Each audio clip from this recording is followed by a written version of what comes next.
Contact extraterrestre avec la planète Janus. Vidéo exposant en résumé le contact extraterrestre avec Janus, dont le contenu complet est à retrouver dans un article écrit du site contactstellaire.fr.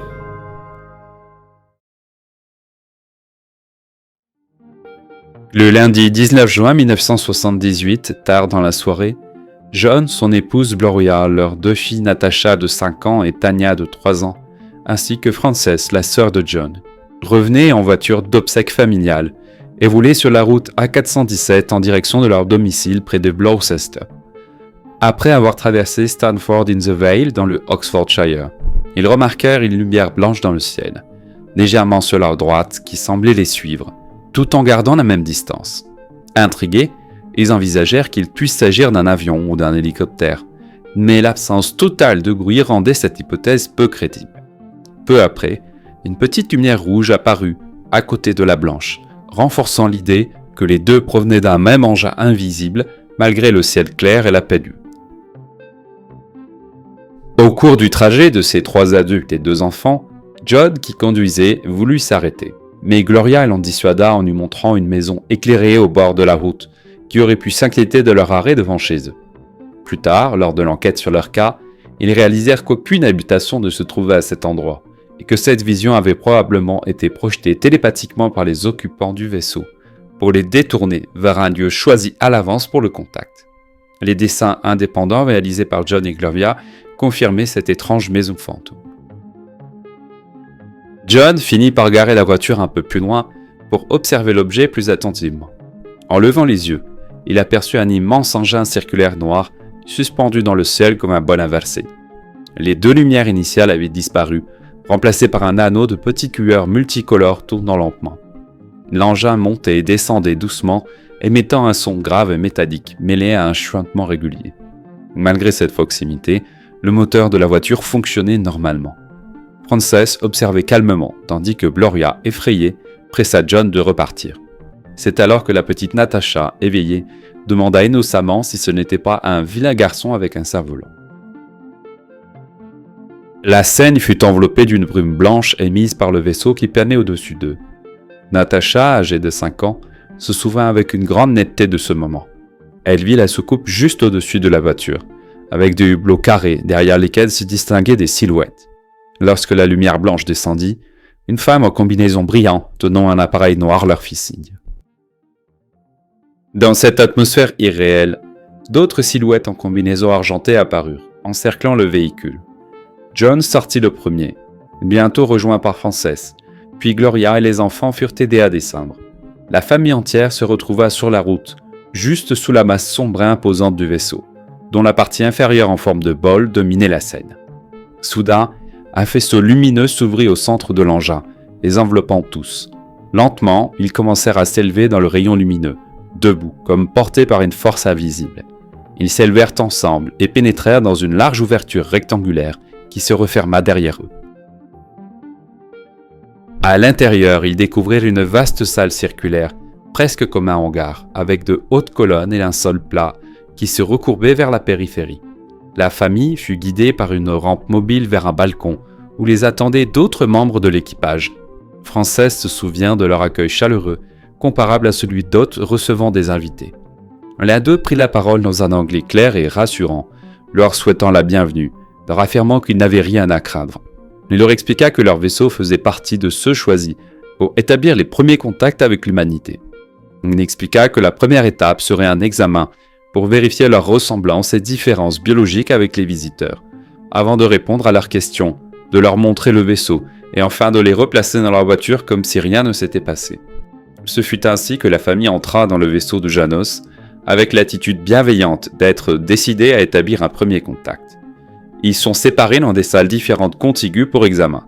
La mère Gloria avec ses 2 enfants ensemble dans une salle, Frances dans une autre salle et John encore une autre. Récit de Frances. Séparée des autres après l'embarquement, Frances est conduite dans une petite salle ovoïde où une sorte de fauteuil de dentiste noir l'immobilise par simple augmentation de gravité. Une lumière blanche l'aveugle, puis la pièce s'assombrit et seuls clignotent des dômes lumineux rouges, verts et blancs, tandis que 2 techniciens grands, blonds en combinaison argentée, pilotent des panneaux et une tablette à boutons. La chaise passe brièvement en position couchée pour un contrôle oculaire intense, puis revient assise. Frances perçoit un suivi de constantes vitales et reçoit mentalement l'idée que ces examens vérifient leur compatibilité avec Etheria. La seule différence notée étant un rythme cardiaque un peu plus élevé chez les Janosiens. À la fin, on la remet debout et un officier très large d'épaules la guide par un couloir incurvé au hublot épais, éclairé par des points de lumière qui s'allument à leur approche. Frances est menée à un autre homme qu'elle avait vu à leur entrée dans le vaisseau, qui la conduisit à une salle de détente meublée d'environ 12 tables métalliques avec 4 sièges autour chacun, fixés au sol, et il s'assoit autour d'une table où 2 personnes étaient déjà présentes. Les sièges épousent les contours de la personne assise. Environ 20 personnes sont là, la plupart discutant et buvant avec un gobelet face à eux, comme dans un bar. Ils se servent seuls à boire depuis une sorte de distributeur où ils remettent les verres usagés, c'est en libre service. Elle parle avec l'officier qui l'y a accompagné. Les 2 autres personnes à table resteront silencieuses. Il se présente comme pilote explorateur de haut rang. Il s'appelle Uxiolia, l'invite à poser des questions et lui montre l'histoire de Janos, projetée par commande sur un écran d'une netteté saisissante disposé dans la salle. Janos possédait 2 petites lunes, dont Saturn, lentement attiré par la planète jusqu'au point de rupture. Ils avaient fragilisé la structure interne de leur lune par un programme d'exploitation sans le vouloir. S'étant rendu compte du problème, ils ont cessé de causer plus de dégâts, mais c'était trop tard, et les forces de marée gravitationnelle exercées par Janos finirent par briser la lune en morceaux. Anticipant le danger, les Janosiens avaient développé le voyage interstellaire et préparé une évacuation vers une flotte en orbite, un gigantesque vaisseau-mère annulaire et des centaines de soucoupes navettes, tout en gardant la Terre comme destination privilégiée, monde frère connu de longue date, qui était leur planète d'origine d'où ils étaient venus avant Janos. Mais lorsque Saturn commença à se disloquer, plus tôt que prévu, des blocs gros comme des maisons s'abattirent. La panique gagna les chantiers souterrains où étaient construites les soucoupes. Les tunnels s'effondrèrent et l'exode fut interrompu. S'y ajouta un péril imprévu. Des centrales nucléaires de surface de petite taille, frappées, explosèrent. Ils en avaient tout un réseau assez dense et l'explosion de l'une provoqua celle des autres en chaîne, projetant une poussière hautement radioactive jusque dans les réseaux de ventilation des complexes enterrés souterrains. Quand la flotte put redescendre, elle ne trouva plus que des survivants irrémédiablement irradiés, assistés autant que possible, mais intransportables. Après les derniers décès, la flotte quitta définitivement Janos et mit le cap sur la Terre à vitesse proche de la lumière. 2 ans vécus à bord, mais des millénaires écoulés en temps terrestre. Cette double catastrophe, gravée dans leurs enregistrements, demeure la source d'un deuil profond et durable. Les habitants de Janos, rencontrés par la famille anglaise, se présentèrent comme un groupe physiquement homogène, d'apparence nordique, peau très claire, yeux bleus, cheveux blonds-jaunes, corps mince et élancé. Ils ont une uniformité raciale, aucun d'entre eux n'était différent de ce type observé. Les hommes mesurent en moyenne 1,85 m et portent une coupe très courte de type plou cut, tandis que les femmes, plus petites, autour de 1,65 m, arborent parfois une coiffure page boy arrondie aux épaules. Leur morphologie harmonieuse, sans surcharge pondérale, reflète une santé robuste et un modèle de vie actif. La pilosité est discrète et le maquillage, utilisé pour foncer cils et sourcils pâles, souligne leurs yeux. À bord du vaisseau, hommes et femmes portaient tous une combinaison argentée, ajustée, souple et brillante, parfois accompagnée d'un casque moulant couvrant la tête et les oreilles. Une ceinture avec un insigne circulaire ornait la tenue, et les officiers supérieurs portaient un grand disque blanc sur la poitrine. Des chaussures noires, dotées de semelles blanches épaisses et spongieuses, facilitaient la marche. Cette tenue semblait réservée à l'usage spatial, différente des vêtements quotidiens observés dans les films de leur vie sur Janos. Les examens pratiqués sur des témoins humains confirmèrent leur compatibilité biologique quasi totale avec nous, la seule différence notable étant un rythme cardiaque légèrement plus élevé, qui se normaliserait sur Terre. L'un des hommes qui examinait Frances avait sur sa combinaison un disque blanc sur la poitrine et un col rond blanc clair autour du cou. La personne qui la conduisit hors de la salle d'examen avait 2 bandes blanches sous les épaules descendant jusqu'au coude. Pixiolia, le pilote, avait un grand disque blanc sur la poitrine. Ces symboles doivent désigner des fonctions errants dans leurs équipages. Ils disposent de vivres déshydratés en surplus, mangent surtout du végétal, n'ont pas d'animaux avec eux qui étaient laissés à l'état sauvage sur leur planète, et veulent d'abord comprendre les humains ordinaires. Pixiolia montre aussi à Frances sur un écran des scènes de vie sur Janos d'avant la catastrophe. Barbecue au bord d'un lac, bateau arborant des fanions, maisons simples semblables à des maisons terriennes aux vitres bombées. Leurs vêtements et coiffures sont aussi observés, des femmes et enfants portant souvent des sortes de salopettes comme vêtements courants, ou des sortes de survêtements pour des activités sportives, voire des tenues élégantes et jupes pour les femmes lors de promenades. Quand une voiture approche au sol où ils sont posés, fait annoncer par l'équipage, le vaisseau se déplace. Frances sent le grondement de générateur et une brève perte de gravité avant stabilisation. Puis elle est conduite dans une autre salle, où Gloria et les enfants attendent, autour d'un cylindre lumineux faisant office d'ascenseur, et des postes à console où des membres d'équipage saisissent des données, tandis qu'un écran affiche des lignes indicatrices d'altitude. Récit de Natasha maintenant, l'enfant de 5 ans. Natasha se souvient d'avoir été installée avec sa mère et sa sœur sur des sièges équipés de dispositifs métalliques qui les maintenaient. Puis, elle fut conduite seule dans une autre salle par une femme nommée Achillas, qui s'occupait d'elle, où un grand écran mural diffusait des images. Elle y vit des soucoupes semblables à celles où elle se trouvait, posées sur différentes planètes, certaines utilisant un train d'atterrissage rétractable. Ce film montrait aussi des scènes troublantes. Sur l'une des planètes, Natasha observa des êtres gigantesques, nus et entièrement couverts d'un pelage noir lisse, sauf autour des yeux. Ils buvaient l'eau d'un ruisseau à main nue et semblaient vivre dans des cavernes, dormant sur de simples matelas de paille. Leur description évoquait fortement les traditions liées aux hommes sauvages ou Sasquatch. Achillas lui montra ensuite une série de photographies d'habitants d'autres mondes, dont elle lui apprit les noms: Sonus, Vonasson, Faune et Fusantheas. Natasha se souvenait avec précision de cette liste, allant jusqu'à corriger ses parents sur l'orthographe du dernier. Parmi ces 4 types, seule l'entité nommée Fusantheas était décrite comme amicale, un petit être verdâtre aux grandes oreilles, proche de l'image populaire du petit homme vert. Les 3 autres, selon Achillas, étaient hostiles, et l'un d'eux, Faune, était même représenté armé. Ces visions laissèrent chez Natasha une impression mêlée d'émerveillement et de crainte. Si elle n'avait pas peur des Janosiens eux-mêmes, elle avouait redouter l'idée de rencontrer les autres, ceux qu'elle avait vus sur les planètes et qu'elle appelait des monstres. Puis, ils se retrouvèrent à une sorte d'ascenseur. On rejoint le récit de Frances. Récit de John maintenant. Après la séparation de la famille, John fut conduit dans une salle d'examen, où l'attendait un fauteuil noir rappelant un siège de dentiste. L'officier qui l'accompagnait se présenta sous le nom d'Anoupsia, un homme de haut rang, avant de le laisser seul. 2 jeunes femmes en combinaison argentée vinrent ensuite. L'une, silencieuse, manipula les instruments tandis que l'autre, Cerquilias, prit en charge John avec douceur. Elle l'installa dans le fauteuil, immobilisant ses poignets et ses jambes pour faciliter l'examen.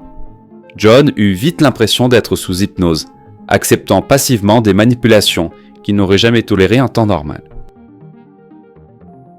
L'examen prit la forme d'expositions lumineuses intenses. Face à lui, un disque noir laissait apparaître des tracés jaunes mouvants, semblables à ceux d'un oscilloscope. Puis 2 ellipses jaunes pulsantes apparurent, provoquant chez lui une brûlure douloureuse derrière les yeux, et un malaise si fort qu'il pensa s'évanouir. Il se souvient aussi d'un projecteur circulaire d'une intensité éclatante, ainsi que du basculement du fauteuil en différentes positions, accentuant ses sensations de flottement et de lourdeur. Au cours de cette expérience, John nota des détails précis, comme l'insigne d'un membre d'équipage représentant une soucoupe émettant un faisceau lumineux. Il se rappela également avoir vu Cerquilias insérer une boîte métallique dans un panneau d'instruments, lui expliquant qu'il s'agissait d'échantillons de sang destinés à analyse, ce qui le troubla profondément en raison de son aversion pour les prises de sang. Malgré son inquiétude, les 2 femmes le rassurèrent en souriant. Quand l'examen prit fin, Anouksia revint le chercher.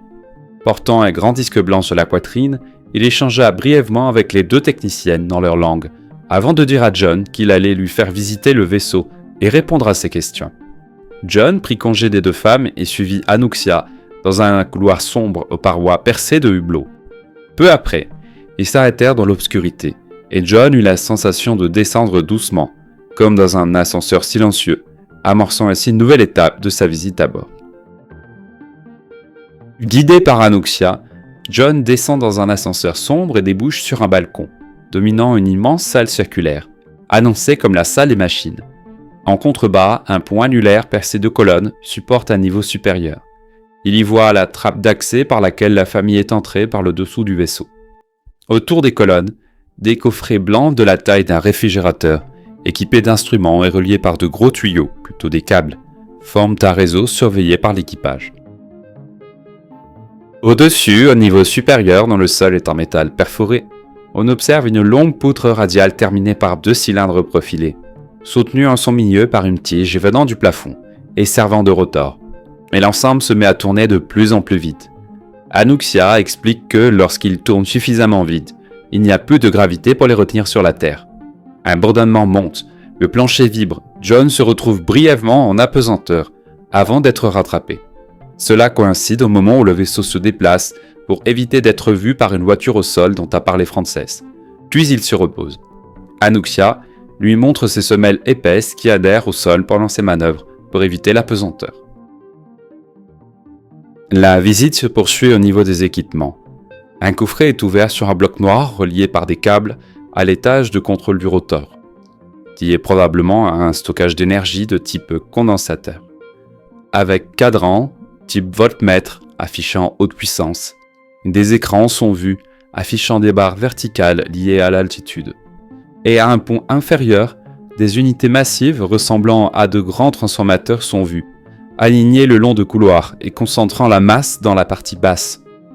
Revenu au pont du rotor, à l'arrêt, John observe la poutre, environ 11 mètres de long, et les cylindres, environ 1,50 m de long. Le pivot central, ancré au plafond, ainsi qu'un épais mur gris circulaire tout autour de la zone balayée par le rotor, que son guide décrit comme faisant partie du système électrique, possiblement magnétique. Anuxia résume le principe. Production d'énergie électromagnétique à très haute tension, rotor accéléré qui prend le relais et annule le poids apparent pour le décollage. Frances avait reçu l'information que l'électricité statique jouait un rôle dans le fonctionnement de la propulsion du vaisseau. La salle des machines, estime John, occupe plus de la moitié du volume du vaisseau. Au-dessus se trouvent les ponts de vie et la passerelle, prochaine étape de la visite. Conduit par Anuxia jusqu'à la passerelle, John découvre une vaste salle circulaire couverte de consoles, dont un large pupitre en fer à cheval dédié à la navigation. Face à lui, la moitié lisse du bureau s'illumine et devient un écran qui projette en relief, en 3D, une cartographie planétaire. Terre, Lune, Mars et d'autres mondes, bruns, dorés, défilent. Puis, une immense planète rouge-rosée. La projection bascule ensuite vers l'histoire de Janos. La planète dorée, accompagnée de ses 2 lunes, Sarnia et Satone. Puis une approche en spirale montrant des paysages fertiles, aussitôt remplacés par un désert de blocs après la catastrophe. Dans les rochers, un engin ovale intact émerge, s'élève et file vers l'entrée d'un vaste tunnel aux parois façonnées, prélude à une descente souterraine. La projection lui montre à grande profondeur dans Janos, l'appareil qui débouche dans une caverne soutenue par d'énormes colonnes.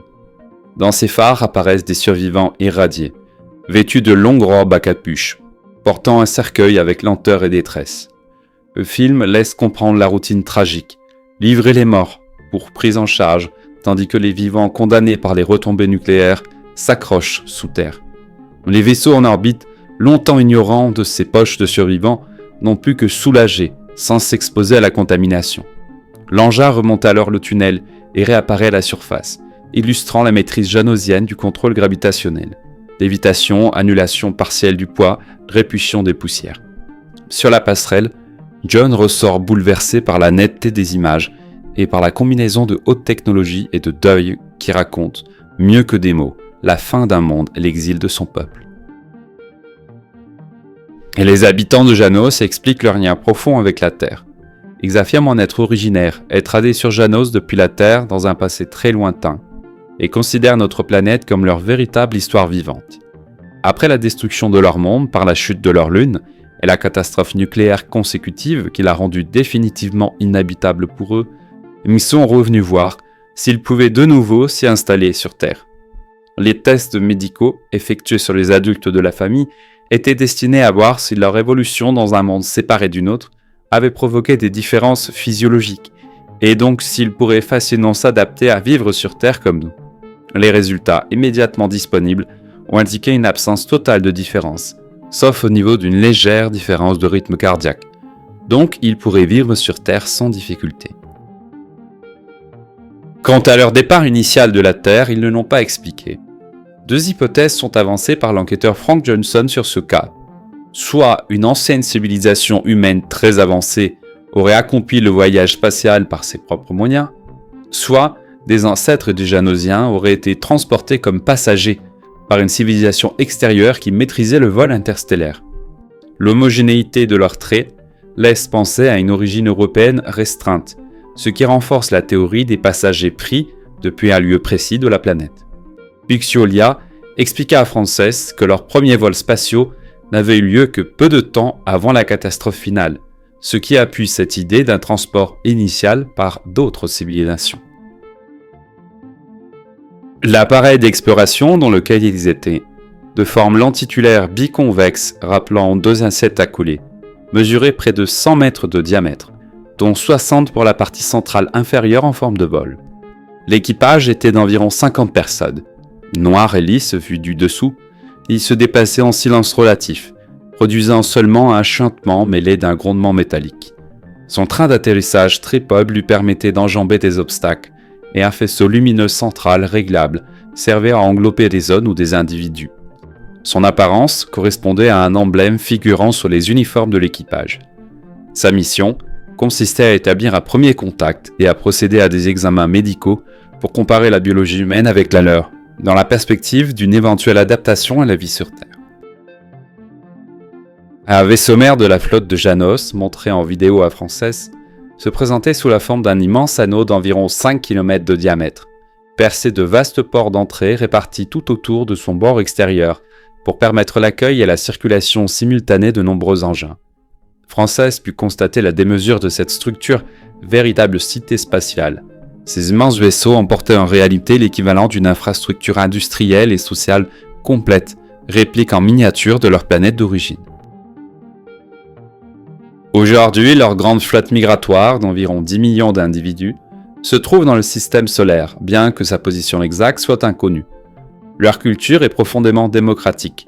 Toute décision collective est débattue longuement et leur devise reste « Nous venons en paix si tout le monde est d'accord ». Face au gouvernement terrestre, qui juge trop avide de technologie, ces populations sont prudentes et privilégient le contact avec des gens ordinaires. Leur projet est de s'installer ouvertement et collectivement sur Terre, idéalement sur une île assez vaste pour vivre en autonomie. Mais cela ne pourra se faire qu'après avoir instauré un climat de confiance et de bonne volonté réciproque. Après leur expérience séparée, John rejoint le reste de la famille qui se retrouve dans une salle située au pont supérieur du vaisseau. Au centre brille un cylindre de lumière, semblable au rayon qui les avait hissés à bord. Guidés par l'équipage, ils pénètrent à l'intérieur. Debout dans le vide, ils descendent lentement comme dans un ascenseur invisible, sans vertige, jusqu'à un balcon donnant sur la vaste salle des machines. Là, des dizaines de Janosiens les attendent pour assister à leur départ. L'ambiance est solennelle. Et ils sont emmenés près de l'écoutille située au sol dessous, qui accède à un pont inférieur technique déjà visité par John, avant de donner accès directement à l'extérieur ensuite. Les 6 membres d'équipage qui leur ont parlé durant la visite sont là pour leur dire au revoir. Anuxia leur annonce qu'il est temps de repartir et promet qu'ils se reverront. On leur sert une boisson pétillante dont on leur dit qu'elle est destinée à brouiller la mémoire. Frances en trouve le goût désagréable, Natacha refuse d'y toucher. De fait, elle aura plein souvenir conscient de son récit, sans besoin de recouvrer la mémoire dans le temps comme les autres. Tania n'en boit qu'un peu. Les adieux sont chaleureux, faits de sourires, de poignées de main et d'embrassades. Puis, on leur demande de se placer debout dans le rayon lumineux, qui apparaît dans le vide de l'écoutille ouverte. Mais ils se sentent soutenus par une force invisible, comme dans l'ascenseur précédemment emprunté. Ils sont descendus vers le sol et déposés doucement près de leur voiture par le faisceau. La voiture est intacte, moteur coupé et garé derrière une haie pour la cacher depuis la route, clé en place. Cette position de la voiture avait été opérée par des gens à eux lors de leur montée à bord, montrant qu'ils savaient utiliser une voiture. Un membre d'équipage leur avait dit qu'ils ne se souviendraient de rien et que pour eux, ils auraient simplement roulé en voiture. Le vaisseau s'élève alors dans le ciel nocturne, s'arrête un instant, puis disparaît. Ils reprennent leur route pour rentrer. Mais l'illusion laissée par la boisson échoue. Le faux trajet, suggéré par l'hypnose de la boisson, ne correspond pas aux souvenirs familiers du chemin parcouru. Et ils remarquent à l'arrivée qu'ils ont pris 1 heure de plus qu'il ne faudrait pour rentrer. Les enfants, ayant peu ou pas bu, gardent un souvenir net du vaisseau, tandis que les adultes restent plus amnésiques. Ce subterfuge laisse penser que d'autres rencontres semblables ont pu être entièrement effacées de la mémoire d'autres témoins, pour qui l'effacement aurait bien réussi, sans jamais être révélé. Tania, 3 ans, est trop jeune pour être considérée comme témoin fiable, malgré des souvenirs présents. Gloria, la femme de John, ne gardera aucun souvenir. Les témoins qui ont mémoire de ce contact sont les 3 autres. Après l'observation, les adultes vécurent une double mémoire. Une histoire de couverture implantée d'un trajet fictif sur une route étroite et bordée de haies, et la véritable expérience d'abord oubliée. Dans leurs souvenirs, la voiture semblait flotter sans contact réel, comme guidée par une force extérieure, tandis qu'une lumière blanche les suivait jusqu'à Cirencester, avant de disparaître. Le retour accusa 1 heure de retard inexpliqué correspondant au faux trajet. John contacta la Royal Air Force qui confirma l'absence d'appareil, bien que des habitants aient signalé un aéronef bas. Plus tard, d'autres témoins rapportèrent avoir vu ce même type d'objet, notamment un chauffeur de taxi près de Stroud, qui décrivit un disque entouré de lumière colorée se déplaçant lentement et en silence. Un autre témoignage similaire fut signalé près de Cirencester, mais pour la famille, cette nuit-là, les souvenirs s'arrêtèrent brusquement. Dans les jours suivant l'incident, John, Gloria et Frances présentèrent des nausées et des marques cutanées temporaires à cause de sortes de pinces accrochées à leur corps utilisées lors de l'examen médical à bord, ce qu'ils ne savaient pas encore. Les enfants, Natasha et Tania, furent les seuls à conserver une mémoire claire de l'embarquement. Natasha en parla à son institutrice, fit un dessin du vaisseau et répéta des phrases entendues des occupants. 1 semaine plus tard, John eut, en état fébrile, la vision précise de la famille entrant dans la soucoupe, qu'il identifia comme un souvenir réel plutôt qu'un rêve. Frances fit une expérience similaire de son côté. John raconta ensuite un rêve détaillé, où il vivait un examen médical simplifié à bord, tandis que Frances fit à son tour un rêve concordant, la voyant pénétrer dans le vaisseau par une ouverture inférieure. Natasha, elle, évoqua s'être retrouvée seule dans une salle observée par des êtres. Convaincue qu'il s'agissait de bien plus qu'une simple observation de lumière dans le ciel, la famille sollicita l'aide d'un organisme ufologique. L'enquêteur Frank Johnson confirma que la route décrite dans leurs souvenirs factices n'existait pas, suggérant que l'enlèvement avait eu lieu directement depuis leur voiture, et que leurs souvenirs avaient été masqués par une mémoire artificielle implantée. L'enquête, dirigée par Frank Johnson, dura 13 mois et permit de recueillir 47 cassettes audio de 90 minutes chacune de témoignages. Afin de documenter cette expérience, des séances d'hypnose régressive furent menées pour lever l'amnésie post-contact, mais une grande partie du récit fut également obtenue en mémoire consciente. L'enquête sur le cas de la famille contactée fit appel à Jeffrey McCartney, hypnotiseur professionnel à Gloucester. Ces séances, parfois longues de plus de 2 heures, servirent de déclencheur pour lever l'amnésie et permettre aux souvenirs de réapparaître naturellement ensuite. Chaque régression était suivie d'entretiens classiques quelques jours plus tard, ce qui permit de vérifier la cohérence des récits et d'éviter toute influence induite. L'hypnose offrit aux témoins la possibilité de revivre les événements étape par étape et d'en donner une description détaillée. Les 70 heures d'enregistrement sont condensées par l'enquêteur en une synthèse fidèle, enrichie de citations exactes des dialogues entendus à bord. Johnson développa par la suite une profonde amitié avec la famille et publia un livre relatant cette expérience hors du commun, intitulé The Janus People Close Encounter of the Fourth Kind, le peuple de Janos, une rencontre rapprochée du quatrième type, sur lequel est basé le contenu décrit ici. Il y parle des témoins, de leur personnalité, leurs récits avant et après hypnose, l'enquête sur le terrain et tout ce qui a été dit par les Janosiens à bord. Conformément à leur choix, la famille garda un anonymat relatif pour sa tranquillité. Seul leur prénom fut donné et une photo d'eux. De plus, cet anonymat à conserver, pour ne pas être ennuyé par la société humaine, avait été suggéré par les Janosiens à bord comme raison de la boisson amnésique.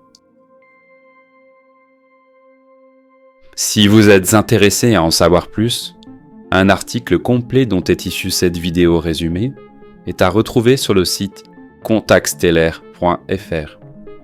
Vous trouverez le lien vers l'article dans le descriptif attaché à cette vidéo.